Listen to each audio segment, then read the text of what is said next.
I'm Megan Skidmore. For 2.5 years, I have been talking about evolving faith journeys. I started to tire of the heaviness of this focus. I had the clear message come through. It is time for Beyond the Shadow of Doubt podcast to evolve into Living Beyond the Shadow of Doubt podcast. With the same vulnerability and unapologetic authenticity, I will be focusing on the joy in this journey, the life and the living that comes on the other side of maybe, on the other side of what's possible. I want to talk about claiming spiritual sovereignty and becoming your own captain of your vessel. Let's celebrate releasing what no longer aligns for you and connecting with your higher power and honor expanding your energy field to make room for all things new.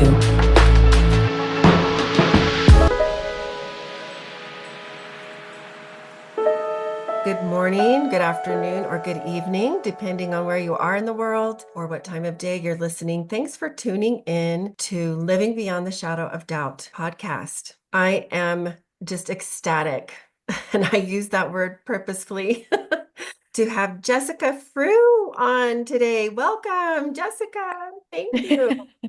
Megan, I am so excited to be here with you. Thank Yay. you for having me. Thank And you. it's just so fun to be here. I mean, we're not face to face, but interacting and not just going back and forth on social media or whatever. It's a game changer. I love being able to connect. I do too. I'm a connector. So if you've been following my podcast, you know that I have taken a shift. The direction I am going, a faith spiritual journey, a spiritual awakening is a very personal thing. I came to this point where I was feeling this heaviness, and I realized I need to talk more about the joy on the other side of leaning into all of that discomfort, all of that uncertainty, all of the unknown, because it can be very scary. And the beauty is there's so much on the other side that you just can't see, but you have to release those fears, release all of that if you're ever going to get to that place. And so I'm excited, Jessica, to hear your story and for all of the wisdom that you have to offer. So let's just jump right in. Can you just start out by sharing your history, your background with our listeners, where you're from, your family, your faith of origin, education, what you do, all of those things. Sounds great. Yeah, so my name is Jessica Frew. I always say I'm a mom, a stepmom, a wife, an ex-wife, and a bold action taker. I think that kind of sums up a lot of my roles and identities and how I view myself in this life. I was born and raised mostly in Idaho, although I have lived a lot of other places, and I'm back in Idaho at this point. I love it here. But I've lived in Maryland, Oklahoma, Washington, or not Washington. I was just in Washington, Pennsylvania, Ohio, Virginia, Colorado, and Belize. So I've kind of been all over. I was born and raised in the Church of Jesus Christ of Latter-day Saints, Mormon church, however anybody identifies that. And I'm still I'm sure most people wouldn't consider me an active member. I'm like in but out, very nuanced on kind of like that outer edge of religion, but have definitely gone through a lot of shifts in my beliefs over the years and all of those things. And that's in part due to my own lived experiences, which I think for so many of us it is, of having these moments that call us to understand ourselves better and to question the things we've been taught, and not in like a negative way, but just in a growth way. This is a new understanding. This is something to explore.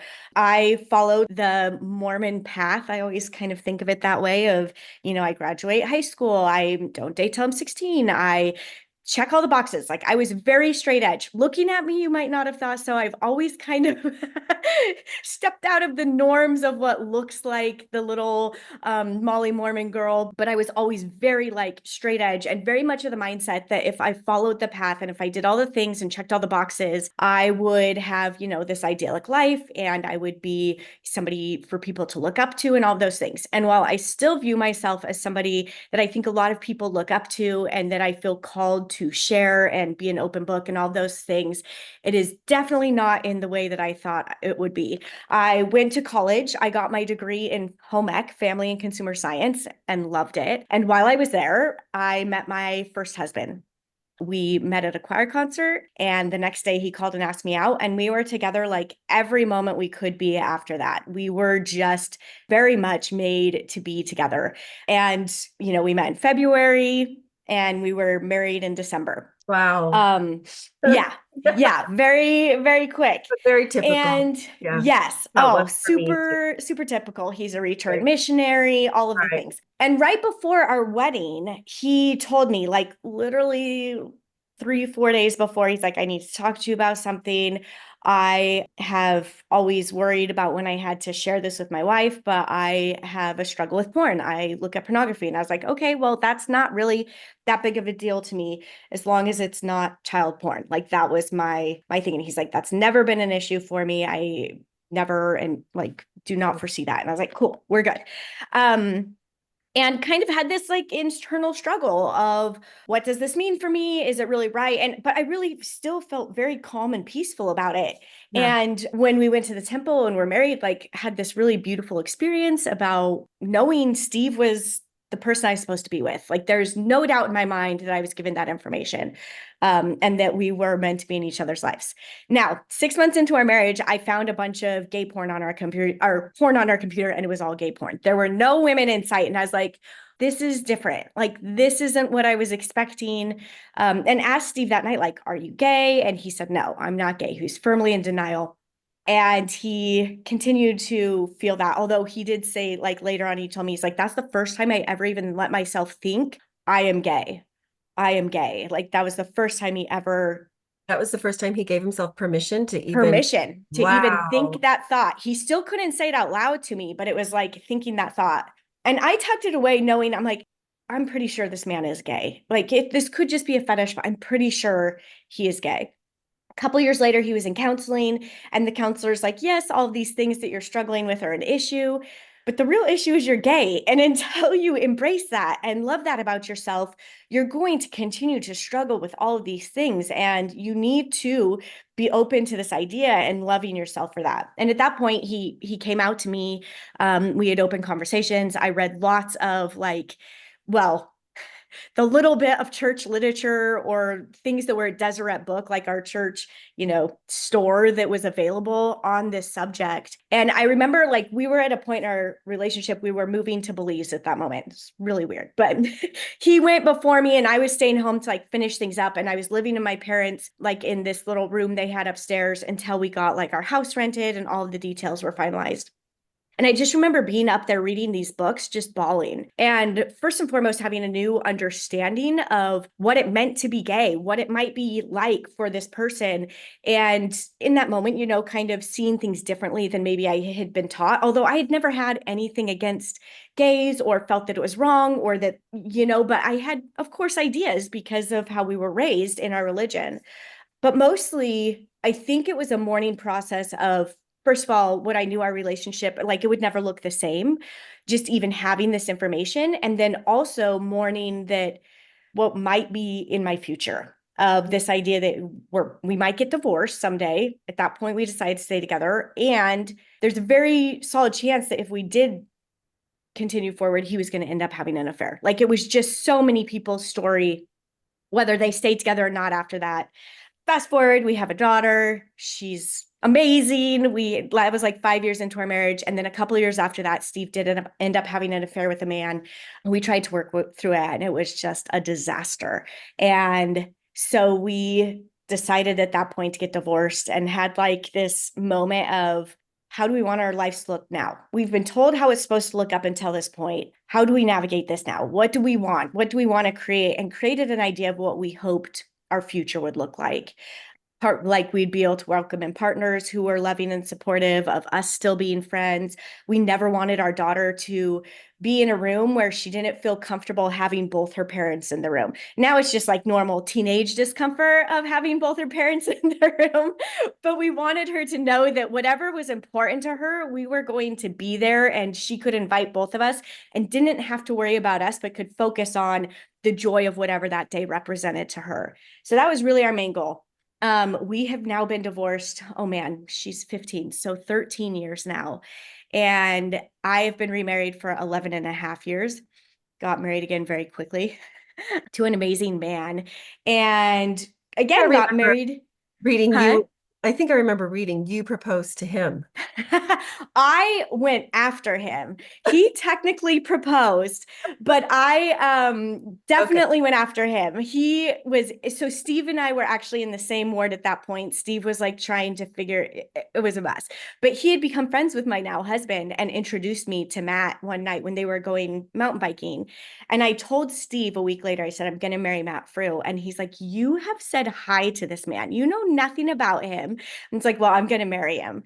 And like a week later asked him out and all these things. And he's like, okay. And we hung out a couple times. He's like, I'm really flattered, but I've been dating this other girl named Jessica. And it's been long enough that Oh, wow. I know that I don't feel like I can date you both. Like, I'm not comfortable with this and I want to see where it goes. Like, I'm really interested in her. I'm like, okay, let me know when you break up with her because I think we'd be really good together. So I did like very aggressively pursue him. He dated her for another 9 months. And during that time, I was just like, let me know when you break up with her. We talked a lot. We would message a lot on like Facebook and anyway, That he is did finally hilarious. break up with her. Yeah. And we were married 8 weeks after he broke up with her. We were married. And that was a whole another story of like second marriages. But through this process of having this person in my life, specifically Steve, who I loved and adored, and who I loved and who I knew loved and adored me, and having gone through this personal struggle of how do we navigate this? We haven't been shown how to navigate this. And this isn't supposed to be what either of us want. I'm supposed to power through and make this marriage work. And yet I was at a point where I just didn't want to anymore. Emotionally, I couldn't handle anymore. And he was at a point, obviously, where he couldn't either, and he needed to be done. I And just want to so, pause here for just a second and just yeah, validate that. yeah, You said something really important. You just were thinking you were just supposed to power through, hmm, but you just didn't want to. You were exhausted. yeah, And I'll say women, because I can't really, I've talked with more women about this, but we don't give ourselves permission. Women don't give ourselves permission to just want things. I mean, yeah. it's a significant thing, but I've just seen it all along the spectrum. And I love how you've consciously, all that you've described, you consciously chose what you created all along the way. And I think that takes that it's a skill, I think, that can be honed and developed and deepened to give yourself permission. Oh, 100%. Yeah. And like now, this is what I coach women on is basically giving ourselves the permission to decide what it is we want and need.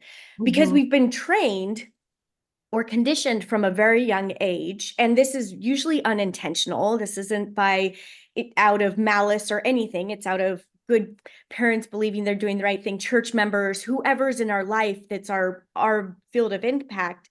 We were taught at a young age and that we can't trust ourselves.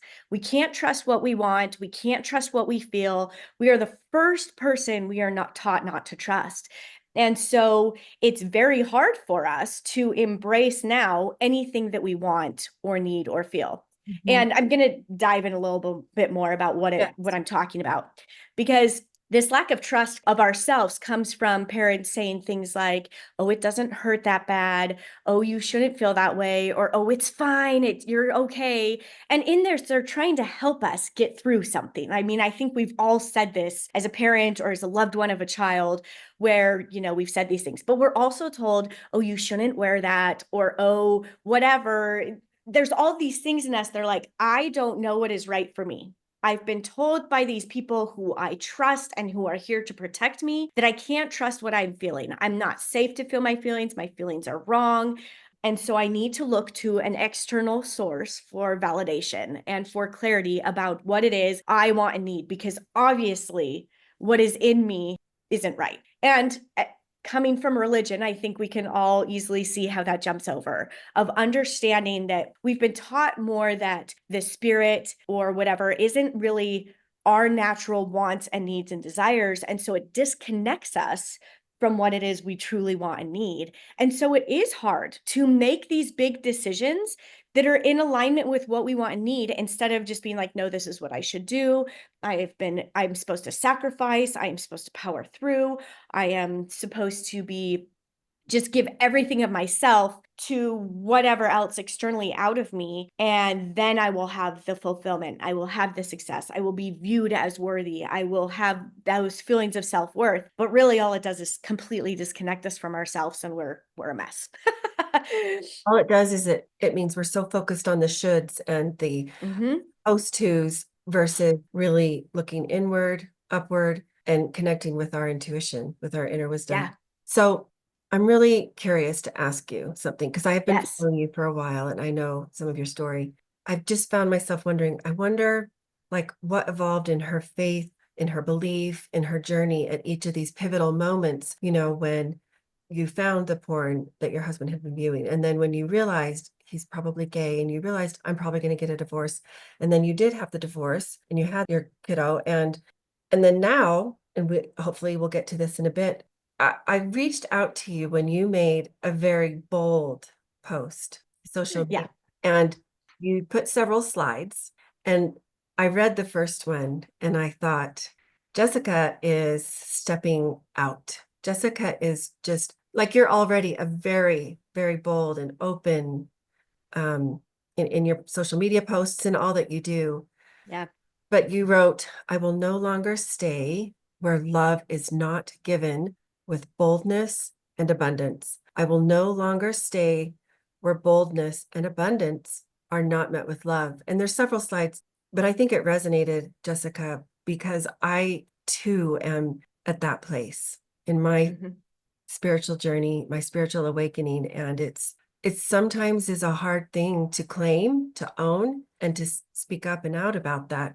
So I'd love if you can give us kind of the behind the scenes a little bit.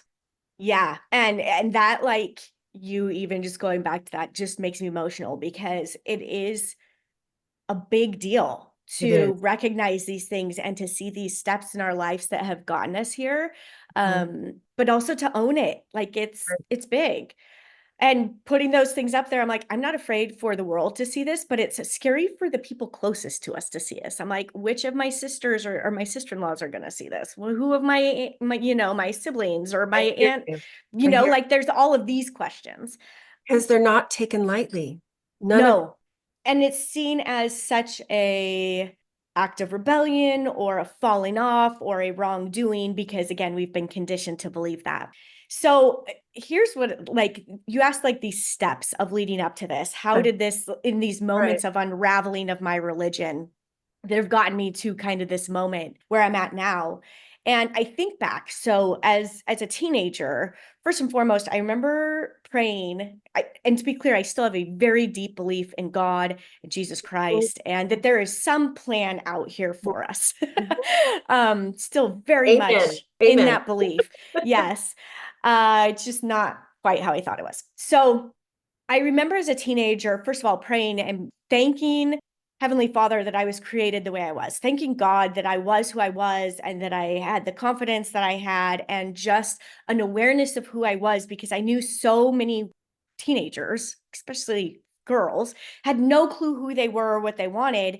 And I was just felt like I was really connected to myself. And I knew that wasn't normal. And I realized also that in the church, that wasn't normal, that this wasn't something we were allowed. It wasn't encouraged. It wasn't that it wasn't allowed, but it wasn't encouraged. Wasn't And rewarded or it prized wasn't rewarded. or given No. And or shamed, kind of. yeah. And I just remember grappling at that point with, because I didn't want to be rebellious. I was not a rebellious person. I liked the safety measures, the guidelines in place for me. I really felt like it kept me safe and protected, and it probably did.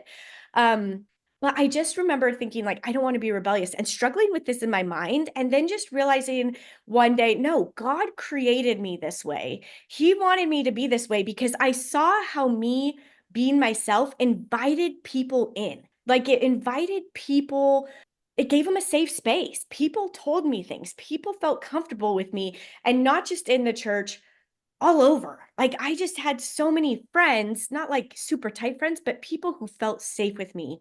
And I love that about myself. And I remember just thinking, this is what God wants. God wants people to feel safe with us. God wants people to feel connected in or out of the church or however that looks like. And so it was kind of like this moment of realizing This was more about love than doing something a certain way and about being yourself, which to me, boldness is being yourself, like embracing me. And so at that point, I kind of got that. And then Steve coming to me and telling me about the porn and all of those things, all I saw was his shame and his pain. And I just wanted to like peel that off for him. And I knew I couldn't do that, but I knew that by loving him, it would help him release that. And that wasn't something he had received at that point. When he had shared that, he had been met with more guilt, more shame, more you need to be better, and not focusing on the wonderful person that he was and still is. And so I just thought, you know what? I'm here to love this man and show him how to love himself. And it wasn't just for him. Like I didn't stay just for Steve. There was something in me that needed to realize these things about myself so that I could be where I am today. And again, like there was a disconnect too that I was able to have because of this understanding of love and like loving myself and knowing myself, that when Steve had the affair and we went through all of these things, it wasn't just the affair, that was just the pinnacle of it. But all these other moments that we had of, oh my gosh, how are you doing this? Like, why are you doing this to me? I think is so much of our mindset, when really I just was met with my heart ached for Steve and the pain he was going through. Like, obviously, I hurt for myself too, but it didn't feel personal. It still felt, I knew he loved me, and that what he wasn't doing it because he was trying to be malicious to me. He was doing it because he was trying to figure out himself. Right. And I knew that if he didn't figure out who he was, then we would never have a relationship that worked, whether we stayed married or not.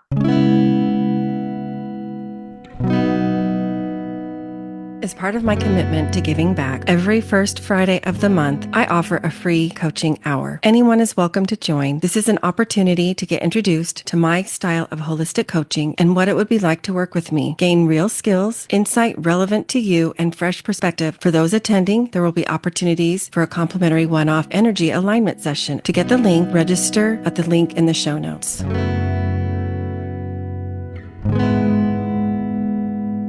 And I think it was just, again, like peeling back this shame that we've created in the church and that we think, and in religion in general, that we think is how to change somebody or how to change ourselves, is we pile on shame, we pile on, remorse and guilt and all of these things. And while guilt and remorse have their place, it doesn't really change anything. And so I very much just got into this idea of love and Mhm. loving how I genuinely believe Christ and God love us, and rethinking how I frame this. And I have a really hard time now saying Heavenly Father, just like I do, because I do it too. it disregards so much of the feminine. And For me, it doesn't I feel complete. no, it doesn't. Yeah. And so just putting that out there as I'm I'm talking, glad you did. Thank you for doing that. because there's a whole layer of that to work through as well. But but it just really came down to love and boldly loving. And I truly believe that's all Christ really did and called us to. It wasn't judgment, it wasn't all of these things. It was calling out the religious, like stalwarts who couldn't see anything outside of the box. Right. And I think so Fair. often we have put things in the We box have. I want because we can't understand God. I just want to share something that Yeah. strikes me as you're sharing. Yes. There is this need for a shift in how we view one another. I am struck by how you worked with Steve, meaning you were in your own pain, and yet you were able to hold space for him and see him through God's eyes, essentially. I think we have this lens of anything that's different is viewed through a pathological lens or a need to be fixed lens, or this needs to be changed versus what's here in front of me, Yeah. what's going on, who is here in front of me, and put that focus rather on the gifts of this person, their divinity, through, I call them, our eternal eyes. And so that's it's kind of miraculous to me because see or hear of that very often. So thank you for sharing that Yeah. and being open about that. And I think that this comes because I get asked this all the time. Like, how did you move through this with like, I was calm. I wasn't freaking out. I mean, I had moments of anger, of course, like we're going to have those moments, but there wasn't like this vitriol or like there wasn't anger that was driving me or hate or anything. And I think it comes down to this idea that if we are connected to ourselves, if we are making decisions that are in alignment with who we are, we don't like, I don't put it on Steve that I got to this point and it's all his fault our marriage ended and it's all his fault he had the affair. Like, no, I made decisions to stay knowing what I knew. And so I own that. I take responsibility for that. And so when this happened, again, it hurt and it was painful and it took a long time to work through. And also, there is this weird piece that comes because I knew I was accountable for my decisions in this and I knew what I had chosen. And now I knew I had the power to choose the next best thing for me. Like, what is the next best step for me? That's empowering. That's exciting, even amongst this Yeah. pain and hurt.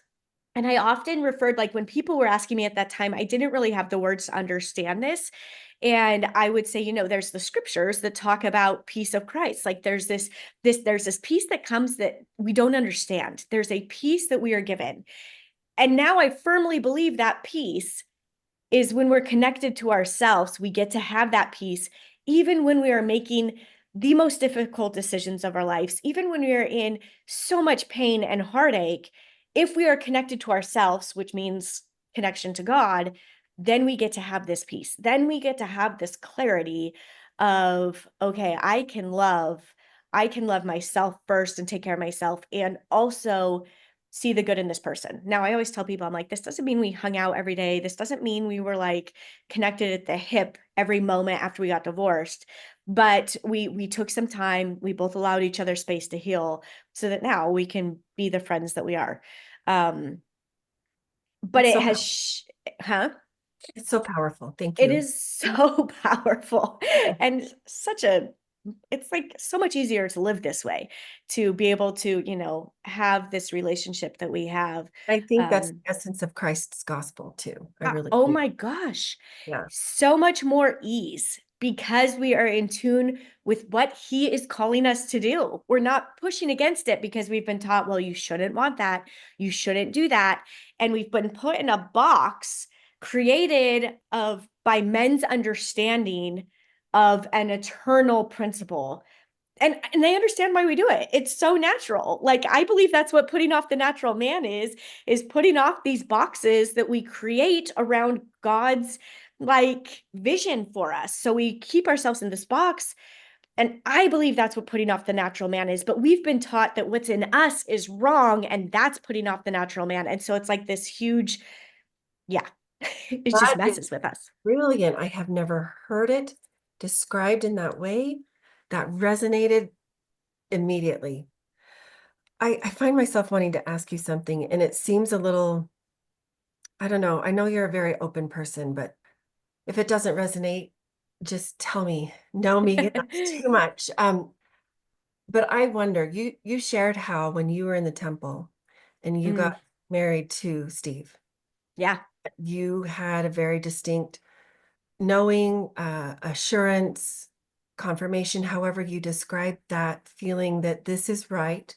This is what is supposed to be happening. You had that experience, and then all of these things happened. yes, When something happens, when you're taught something, and then your real lived experience actually contradicts it, that brings up a lot of cognitive dissonance. It did for me yeah. when I learned of my child's queer identity, and that Hmm. rocked my world. I mean, I'm not in that place anymore. I just want to make that Yeah. clear. But like, can you speak to that? How did you Mhm. experience cognitive dissonance? How have you reconciled that, if you have, or Mhm. even have you experienced moments of joy and bliss, not in spite of, but because of some of these things that have happened? Okay, yes. Go for it. I can speak to all this. So, Okay, great. um, I'm gonna tap back real quick to like what happened in the temple. Okay.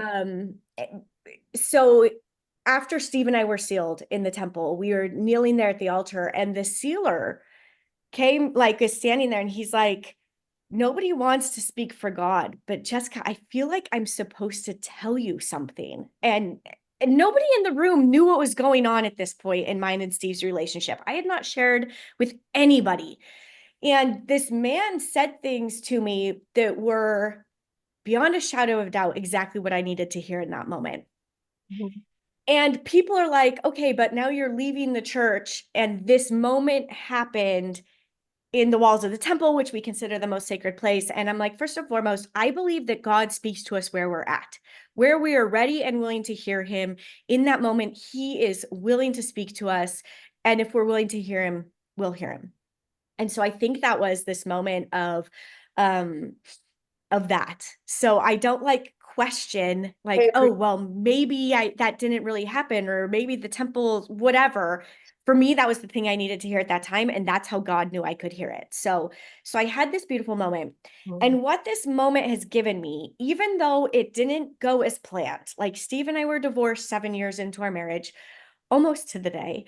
And so obviously that wasn't what I was hoping when I was sitting at that altar in the temple, Right. being sealed to this man for time and all eternity. Mhm. But there is an assurance in me that we were still meant to be in each other's lives. There were things we needed to learn. There were things that have come out of this that were greater than both of us, specifically being the ways we've been able to help other people and also support each other.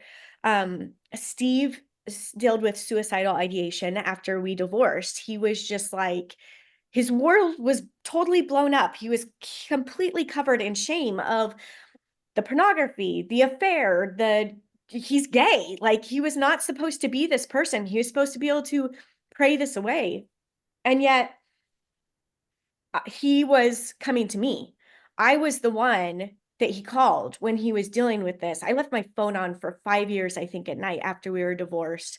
And let Steve know that, like, if you need anything, you call me, my phone is on, until I knew he was in a place where he wasn't this low. But he's like, you are the one person that should, going back to those shoulds, that should hate me. You are the one person that is entitled to this, that should, like, that I ruined the vision of your life. I ruined what we committed to. And he's like, you're the one person that I still feel completely safe with and that loves me and trusts me. And I'm like, if there was no other point in me being in Steve's life than that moment, which I know there's many others, then I am here for it. Like, I can see God's hand in our paths. Like, he knew I was able to be there for Steve and love Steve in the way he needed to be able to get through this and to continue to live for himself, for his daughter, for me, for the people he would impact. So for me, that's just how I see it. Like, I think when we go into a faith, I hate calling it a faith crisis, like a faith transition, a I faith never called it journey. that. I called it a faith expansion, and now I just call it a spiritual Yes, I awakening. like expansion. Yeah. We think that we have to completely erase everything that happened. Well, if the church isn't true, because it's usually not really about our faith, it's about what we've been taught in a church about religion, like, Mhm. and doctrines and all of those things. It's not actually the gospel, Mhm. or our connection to God that we're struggling with. Sometimes it is, but that's usually because we're trying to wipe out everything that happened. Well, if I don't believe in the church, then that moment I had in the temple it wasn't real. And so if that wasn't real, I just convinced myself I Right. stayed in this marriage and like all of these things. And I haven't lived into that belief. Well, I've I think just, that's part of differentiation, which is not in, yes. we're not really taught how to do that in the LDS. No. Mhm. Uh-uh. And so for me, like, again, I just go back to this idea that no, this is the way I was ready and willing to hear God speak to me. And he knew Steve and I needed each other along this path in so many different ways. And so that was that answer I received, whether it looks like how I envisioned it or not. And when we can trust that and embrace life in this way of seeing, we things Mhm. happen for a reason. It doesn't mean we don't feel all of the heaviness that comes along with that. But then we get to say, come out on the other side of that, be like, okay, now what do I do with this? Because ultimately we have the power to decide. We have the power to take this and do with it what we will. Um, so I hope that kind of answers that Yeah, and just it how absolutely. I process that. And I just wanted to make a quick distinction for our listeners who are not of the LDS faith background. Mm-hmm. When Jessica mentioned sealing, sealing is what occurs in one of the LDS temples. And it is, in my view, it's different from marriage. Sealing is the Yes. ordinance. Marriage, you get a marriage certificate from, the court of law, the justice of the peace. Mm-hmm. And I'd be curious to know your thoughts about this. For me, the sealing ordinance is more about connecting the human family than it is about connecting two hetero identifying individuals in marriage so that they can procreate. Because that's essentially the main thing. A couple, if you're, as you called it, straight edge in the LDS faith, that's that's the one thing that really is different once you are married and then sealed. I think they're two separate things. It makes more sense because then can see we can make more room at the table. And actually, I believe there is room at the table already. We just need to scoot over. Oh, yeah. Um, I don't know. Those are just my ponderings that I've had. I mean, I don't know. I don't know that I've dove deep into my views of sealing or how I like at this point, I just feel like it's not necessary. I don't believe in a God anymore that would separate loved ones in any way. And so, and I've had to grapple with this idea of sealing again because I was sealed to my first husband and, whatever that means or represented. And then I got that canceled. But then I got sealed to my second husband, who is still sealed to his ex wife because that's how it runs in But the LDS sure. church. Right, right. Yeah. And also, people are like, well, doesn't that cancel your sealing to your daughter? And like, how does that work with his kids? Don't you need to be sealed to his kids? I'm like, no, like, I don't understand all of this and I don't Right. need to, because what I believe is that there is a God up there that is going to keep us together in whatever we want. Actually, I Like, I agree with you. And I guess in my mind, this made a little more sense. I guess what I mean is, and I agree with you. I don't know that the actual ordinance is totally necessary. I don't believe that who God would knows? keep us separate. But if the view of it were to broaden, like, then you would Yeah. just seal to Matt and to um, Steve. And, Penny would be sealed to both of them if she Hmm. wanted. That's your daughter's name, Yeah. right? Yeah. It's more about love. It's really more about just Hmm. we feel each other's energy. We're a part of the same world. We're connected, and actually we're a Yeah. part of whatever is beyond this world as well. Yeah. Like just something Yeah. curious about. Yeah. Yeah, and I do view it that way. I always told people, I'm like, honestly, I can't imagine a world or a life where I'm not still connected to Steve in some way. We're not connected the same. It's completely different relationship that we have rebuilt and been very intentional about. And also, he's like my brother. That's like the easiest way to explain the love that we have for each other. We care that deeply about each other. So And beautiful. if something were to happen to him, like it would be devastating. And I know that goes both ways. And I mean, Steve always tells Penny, she's 15 now, and he's like, your mom's my best friend. Like, Matt is probably her best friend now, and that's rightfully so. But he's like, I also know I am one of her best friends. And he's like, that's why we brought you into the world together. That's why we wanted to be parents together. And so, yes, I do agree that it's expansive. And again, I think it's a way for us as humans to put a box Yeah, around trying to understand God's love and how absolutely. we Yeah. encapsulate that in our lives and how love can be eternal. And so I think that that is where this comes in. And it's a beautiful, like, I enjoyed both my ceilings to both my husbands, and I felt good about those. Now it's not something I think about a lot, but I do think that is the point of it. Like it was us needing to put it into a box. And I still think it serves purpose for people who are in the church and who it resonates with. Like again, I believe God talks to us in all different ways and however we're willing to hear him. And I'm not here to place judgment on any of those ways. So Yeah, I love how you've stated that. Well, just kind of to wrap it up, I always like to ask this question to all of my guests, and I love their answers, so I'm curious to know yours. Tell us what it means to you to live beyond the shadow of doubt. oh man. Honestly, the first thing that comes to mind is that I'm willing to live with doubt and to live with questions and be at peace with that, that there is no way I can know or understand this life, the universe, God's plan for us. And so I think embracing that and understanding that and just think knowing that I can trust what's in my heart, that I can trust what God has placed in me gives me confidence. And that's what I think of too. And I think without a shadow of a doubt is that confidence on the other side of that. Um, so I think that's what it means to me is living in confidence with the doubts and the unknown that comes with that. That resonates. I like to say I actually feel more comfortable with uncertainty these days. Yeah. Mm-hmm. Yep. So, any final thoughts or even offers or ways that people could connect with you that have questions that want to reach out that you'd like to leave with us? Yeah, I mean, the work I do now is helping women understand their tuition and get in tune with it so that they can make decisions that are in alignment with who they are.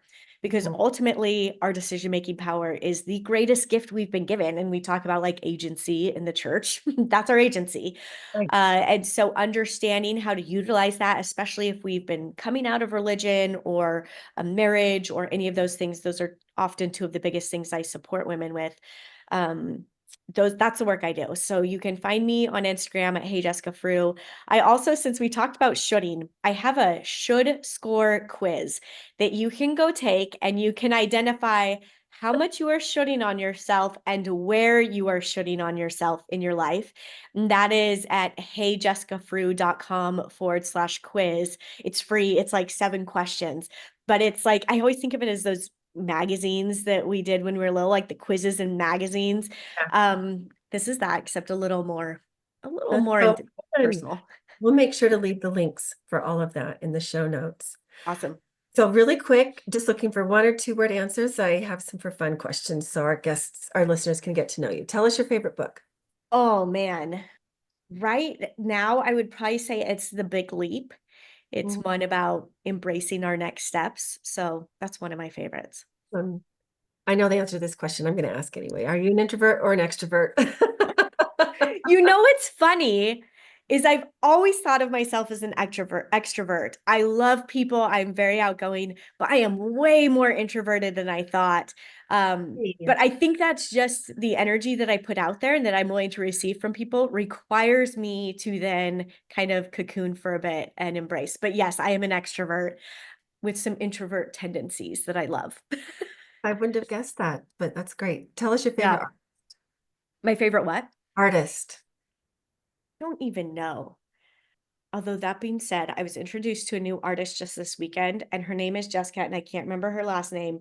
Obviously, I remember the Okay, first because that well, was easy. when you remember, email, I will send I'll it. put it in the notes. Yeah. Okay, are you a She's night very owl fun. or a morning lark? More of a morning lark than a night owl for sure. Although I love my sleep on both ends. Me too. Tell us Give your me all the sleep. yes. Tell us your celebrity crush. I don't have one. I That's am not into fine celebrities. too. That's fine too. Not Yep. everybody does. Do you do still or carbonated water or diet soda or some other fun beverage? Right now I love chai and I love brewed cacao. Mm, So I like the cacao because it has no caffeine. I'm very sensitive to caffeine, but those I like the comfort of the warmth. sounds good.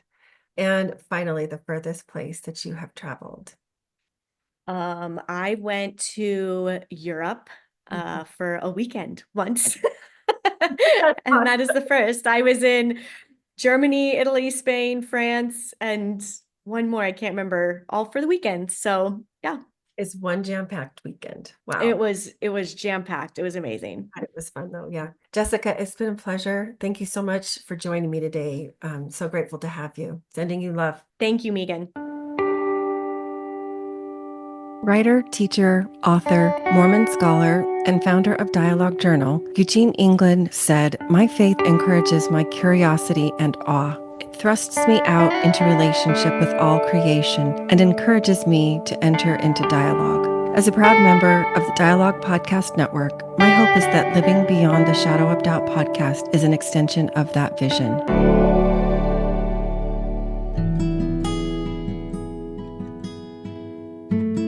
Visit meganskidmorecoaching.com to find this podcast and additional free resources, including the link for a complimentary coaching session. Follow me on Facebook or Instagram for more, or to send me a DM. Help the podcast grow. Please follow, review, and share with a friend.